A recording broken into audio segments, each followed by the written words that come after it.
नमस्कार मित्रों। दोस्तों, हमें जीवन कैसा भी मिला हो उसके लिए तो सबसे पहले हमें भगवान का धन्यवाद करना चाहिए। हमें इस पृथ्वी पर ऐसी अच्छी जगह पर जीवन जीने का मौका मिला है, यही हमारे लिए अच्छी बात है। कुछ लोगों के जीवन की यात्रा में ही भगवान का बुलावा आता है और उसको जीवन जीने का मौका नहीं मिलता, इसलिए वे लोग अपना पूरा जीवन अच्छी तरह से नहीं जी पाते। कुछ लोगों का जीवन अनेक बीमारियों से घिरा हुआ होता है, वो भी अपने जीवन का आनंद दूसरे लोगों जीवन जीने का आनंद लेते हैं, उसी तरह वे लोग जी नहीं पाते। ऐसे लोगों के जीवन के प्रति अलग नज़रिया होता है। एक बात तो हम सबको समझ लेनी चाहिए कि हमारा जन्म इस पृथ्वी पर हुआ है तो कुछ अच्छे कामों करने के लिए हमें ये जन्म भगवान ने दिया है। तो ऐसे ही जीवन को हमें बर्बाद नहीं करना चाहिए। अच्छे कामों को करें, दूसरों की मदद करें, मेहनत करके सफल बने, दूसरों की निंदा मत करें। हमें जीवन को समझना चाहिए, हमें अपनी जीवन की कद्र करनी चाहिए। हमें जैसा भी जीवन मिला हो हमें उसका स्वीकार करना चाहिए। जीवन के हर एक क्षण का आनंद लेना चाहिए, हर दिन खुशियों के साथ बिताना चाहिए। ये ज़िंदगी है, ये ज़िंदगी का कुछ अता पता नहीं है, कब ये हमारी ज़िंदगी समाप्त हो जाए इसके बारे में हमें पता ही नहीं है। इसलिए हमें जैसी भी ज़िंदगी मिली हो उसका हमें अच्छी तरह से जीना चाहिए। हमें अच्छे कामों को करना चाहिए। अपनी ज़िंदगी से हमें कभी भी नाराज़ नहीं होना चाहिए। हमें ऐसा मानना चाहिए कि हमें जैसी भी ज़िंदगी मिली है अच्छी मिली। हम अब तक ज़िंदगी जी रहे हैं, ये ही हमारे लिए गर्व की बात है। आप सबको भी कभी तो ऐसा विचार प्रकट हुआ होगा, आखिरकार ऐसी टेक्नोलॉजी वाली, प्रतियोगिता वाली, एक दूसरे के साथ हरीफाई वाली, पैसे कमाने के पीछे भागने वाली दुनिया में आखिरकार जीवन जीने का असली उद्देश्य क्या है? हम ऐसे ही खा पी कर मौज करके और अंत में मर जाना, ऐसे ही हमारी लाइफ है? क्या हम सिर्फ ये सब करने के लिए ही पैदा हुए हैं? आपको पता ही होगा कि मनुष्य जीवन हम जैसे भी मौज कर रहे हैं ना, ये जीवन हमें ऐसे ही नहीं मिल जाता है।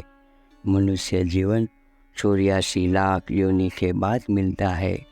हम ये जीवन भगवान द्वारा मिला है तो उसके पीछे कुछ मकसद होगा। ऐसे ही बिना मकसद के हमें ये ज़िंदगी तो भगवान ने नहीं दी होगी। हम जी रहे हैं, इससे पहले भी लोग तो इस दुनिया में जी रहे थे, तो फिर हम ऐसे ही बिना मकसद के, बिना हमें ये ज़िंदगी भगवान ने थोड़ी दी है।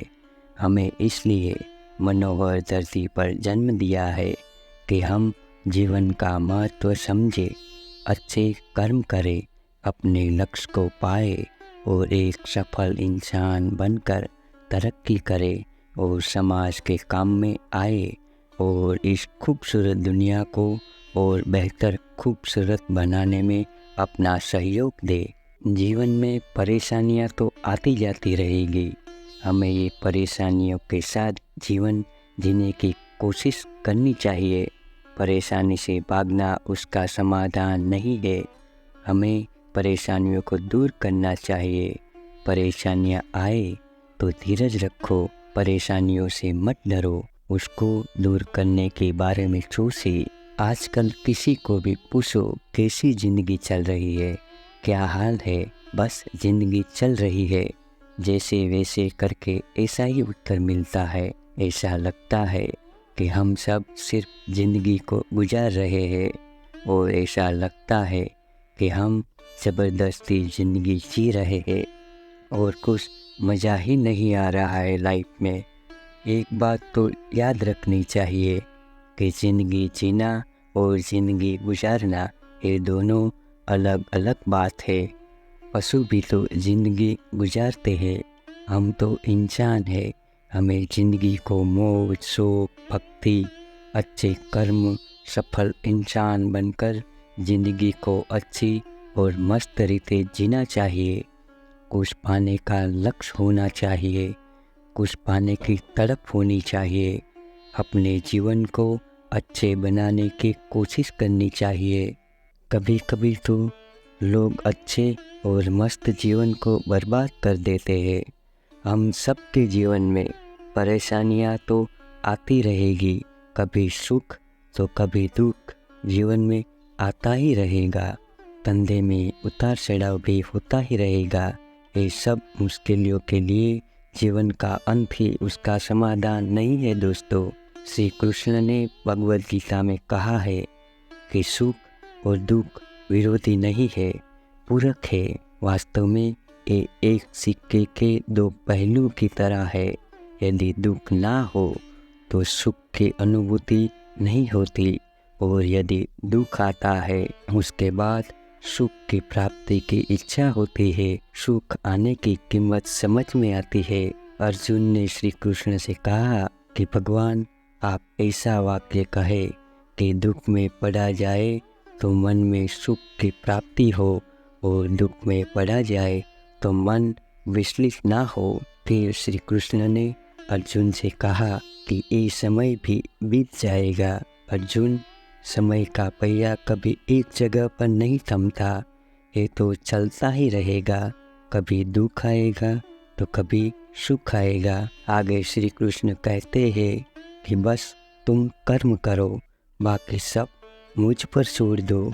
धन्यवाद।